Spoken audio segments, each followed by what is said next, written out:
तो हम यहाँ पर मौजूद हैं वृंदावन में, जाने माने कथावाचक, बहुत लोकप्रिय कथावाचक हैं और मुखर तौर पर अपनी आवाज बुलंद करते हैं, देवकी नंदन ठाकुर जी। सर बहुत बहुत स्वागत है आपका TV9 भारतवर्ष। TV9 भारतवर्ष के सभी व्यूअर्स को मेरा प्यार भरा राधे राधे। निधि जी, आपको भी वृंदावन में आपका स्वागत और राधे राधे। देवकी नंदन जी, उदयनिधि स्टालिन ने एक बयान दिया कि सनातन धर्म बीमारी की तरह है और वो मलेरिया और डेंगू बीमारी की तरह है, उसे खत्म किया जाना चाहिए।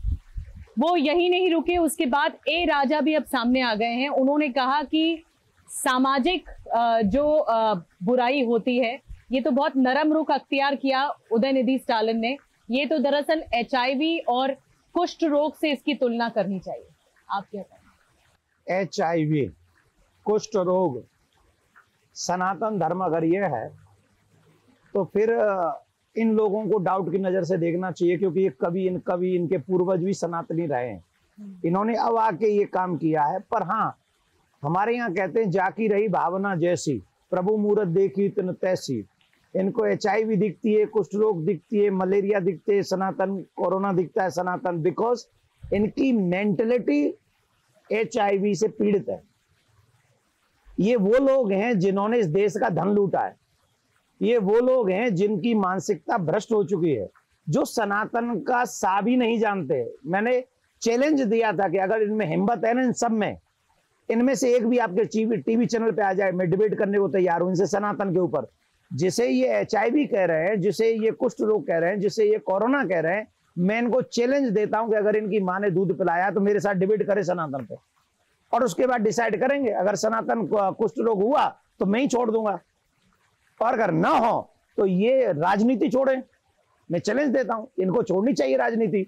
ये समाज में कुष्ठ रोग से भी ज्यादा खतरनाक लोग हैं। ये समाज को तोड़ने का काम करते हैं, संविधान का अपमान करने का काम करते हैं। ये सनातन का ही अपमान नहीं है, संविधान का अपमान है, देश का अपमान है, देश के 100 करोड़ सनातनियों का अपमान है। मल्लिकार्जुन खड़गे के बेटे प्रियांक खड़गे ने एक कदम आगे बढ़ते हुए समर्थन किया उदयनिधि स्टालिन का। उनका कहना है, प्रियांक खड़गे का, कि वो धर्म जो समाज में असमानता पैदा करता है उसे खत्म होना चाहिए। तो ये विचार उनके हैं क्या? कितने ऐसे प्लेसेज हैं जहां सिर्फ अपने घर की स्त्रियों को पूजा स्थान में नहीं जाने देते? बोलेंगे? उनमें हिम्मत है? बोलेंगे? जहां इतनी बर्बरता देवी स्त्रियों के साथ में की जाती है, उसके ऊपर भी बोलने जरा। 36 टुकड़े जिस धर्म के व्यक्ति लड़कियों के करते हो, 36 टुकड़े, और 1-2 केसेस नहीं है, लाइन लगी पड़ी है। अगर जिनका नाम आप ले रही है, मैंने उसका नाम कभी सुना नहीं है, अगर उसकी मां ने दूध पिलाया तो उस पर बोल के दिखाए। सनातन को टारगेट करते हो क्योंकि सनातन के चक्कर में आप वोट कमाना चाहते हो। आप सोचते हो कि अगर हम सनातनियों को गाली देंगे तो जो अन्य लोग हैं वो आपको वोट करेंगे, वो आपको कुछ देर के लिए वोट कर देंगे, लेकिन आने वाले समय में वही लोग ऐसी चोट पहुंचाएंगे कि तुम और तुम्हारी आने वाली पीढ़ी खून के आंसू रोएगी। देवकी नंदन जी, लेकिन ये इस तरह के बयान क्यों आ रहे हैं? थोड़ा इसकी तह तक भी जाना चाहिए कि मायने क्या देते हैं। क्या ऐसा लग रहा है कि सनातन धर्म खतरे में है, इस तरह से ये बयान आ रहे हैं?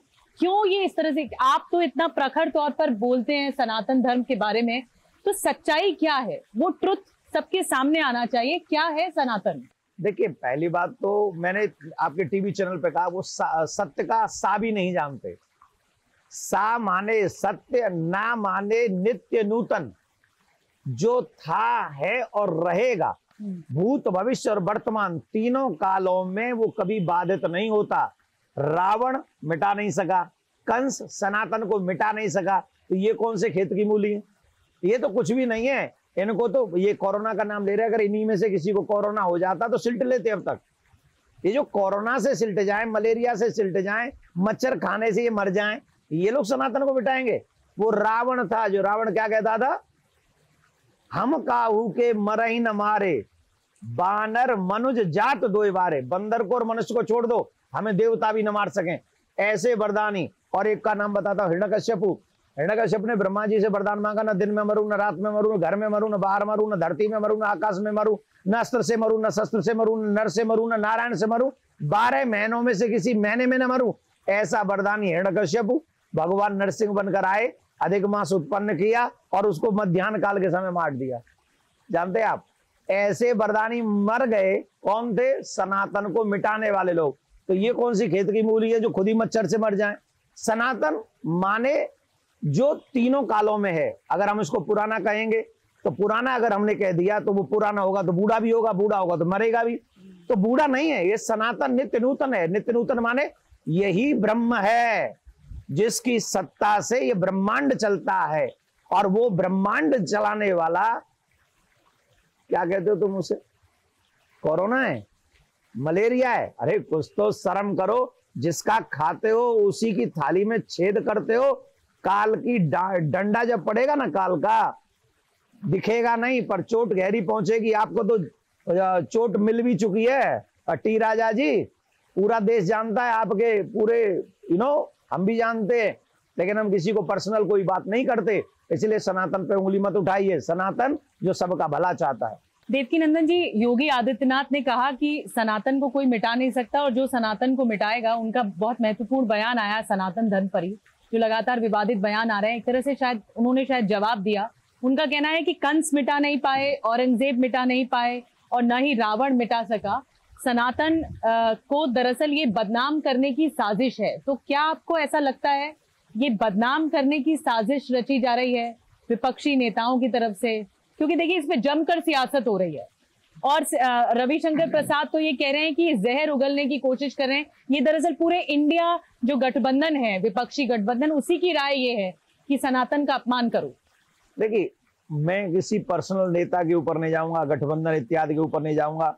योगी जी ने जो बात कही है वो एकदम जेन्युइन है, जो मैं अभी आपके इंटरव्यू में कह चुका हूं कि रावण, कंस, हिरण्याक्ष, हिरण्यकश्यप जैसे लोग नहीं मिटा सके तो ये तो बेचारे मतलब जो मलेरिया से मर जाए वो क्या है बेचारे, इनकी औकात नहीं है।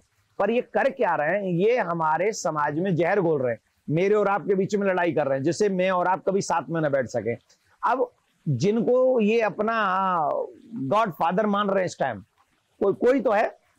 कोई तो है जो इन्हें बोलने पर मजबूर कर रहा है। तो मैं तो मोदी जी से प्रार्थना करूंगा आपके चैनल के माध्यम से कि कृपा करके इनकी उस मजबूरी पे थोड़ा जांच करवाई जाए कि ये कौन सी मजबूरी में बोल रहे हैं, जिससे देश में दूध का दूध, पानी का ऐसे नहीं बोल रहे हैं। ये कोई तो है, कोई मजबूरी तो इनकी विचारों की है। या तो इन्हें पीछे से कोई डंडा दे रहा है या इनके चक्कर में कोई परेशानी है इनके साथ में, तो उस जांच का पता होना चाहिए। एक मुद्दा है और वो निमंत्रण पत्र से ही बहस निकली। निमंत्रण पत्र जो G20 का आया उसमें लिखा गया प्रेसिडेंट ऑफ भारत। बहस होने लगी कि क्या देश का नाम बदला जा रहा है, क्या देश का नाम बदलकर भारत कर दिया जाएगा, इंडिया की जगह भारत होगा। हालांकि भारत मतलब इंडिया, इंडिया मतलब भारत, ये हमारे संविधान में लिखा गया है। तो क्या ऐसा होगा और आप क्या सोचते हैं? देखिए, आप कैसे देखते हैं, भारत या इंडिया? मैं आपको छोटी सी बात कहूं जी। आपके घर में एक पड़ोसी घुस गया और उसने आपके घर के बाहर नेम प्लेट लगा दी अपने नाम की, ठीक है? कुछ समाज के लोग आए और उन्होंने कहा कि नहीं ये गलत है भाई, तू निकल जा। तो बोले कि ठीक है हम निकल जाते, पर एक शर्त है। बोले क्या? नेम प्लेट ये रखना। तो बताओ ये आपके साथ न्याय क्या अन्याय? आप बताओ मुझे, न्याय क्या अन्याय? अन्याय है ना? अन्याय है ना आपके साथ। यही अन्याय भारतीयों के साथ हुआ। 200 साल राज्य करने के बाद, कोहिनूर चुरा के भाग जाने के बाद, जब उन्होंने कहा कि हम आपको आजाद करते हैं, तो वो ठीक है लेकिन इंडिया रखना। अबे भाई इंडिया रखें क्यों? भारत तो हम पहले से ही थे। आज भी सनातन में जब पूजा करते, कर्मकांड की जब संकल्प करते हैं, तो जम्बूद्वीपे भारत खंडे आर्यावर्ते, भारत खंडे, हम तो भारत थे, हम भारत थे, हम इंडिया कभी नहीं थे। हम तो इंडिया इन बाहरी अंग्रेजों ने आके हमको बनाया है, तो हम उनकी पहचान पे प्राउड फील कर रहे हैं। भाई वाह, क्या मानसिकता हमारी, बुद्धि पर पत्थर पड़ गए हमारी। कोई बाहर का आदमी आके हमको कह गया तुम्हारा नाम रामदास नहीं है, तुम्हारा नाम कुत्ता दास है, तो हम कुत्ता दास बनने में खुश है। काहे को भाई, इतना अच्छा नाम मिला हमें रामदास का, हम रामदास बने रहे। नहीं, विपक्षी नेता ये कह रहे हैं, सब बहस काफी ज्यादा जोरदार हो रही है। वो कहा जा रहा है कहां से इंडिया हटाएंगे। इंडिया एक अमूल्य अंग है और वो संविधान का है, आपको संविधान बदलना पड़ेगा। मैं क्या कह रहा हूं, इंडिया से संविधान का अपमान नहीं होगा हटाने से, संविधान बढ़ जाएगा, सम्मान बढ़ जाएगा उसका। जब वो पुरातन परंपराओं को स्वीकार करेगा संविधान, तो संविधान की रिस्पेक्ट और बढ़ेगी 100 गुना, 1000 गुना। इंडिया में क्या मिलेगा आपको? भाई जिन लोगों ने हमारे ऊपर आक्रमण किया, जिन लोगों ने हमारे ऊपर जुल्म किए, जिन लोगों ने चोरी की, छिनरई की, डकैती की और मंदिर तोड़े, बहुत अन्याय किया, हमारी बहन बेटियों के साथ बुरा कुकर्म किया, उन लोगों का नाम इस देश में क्यों सम्मान से ले रहे हैं लोग? सड़क का नाम उस पे, बिल्डिंग का नाम उस पे, फलानी जगह, सब खत्म करो धीरे धीरे, तभी ना करेंगे बी प्राउड भारतीय।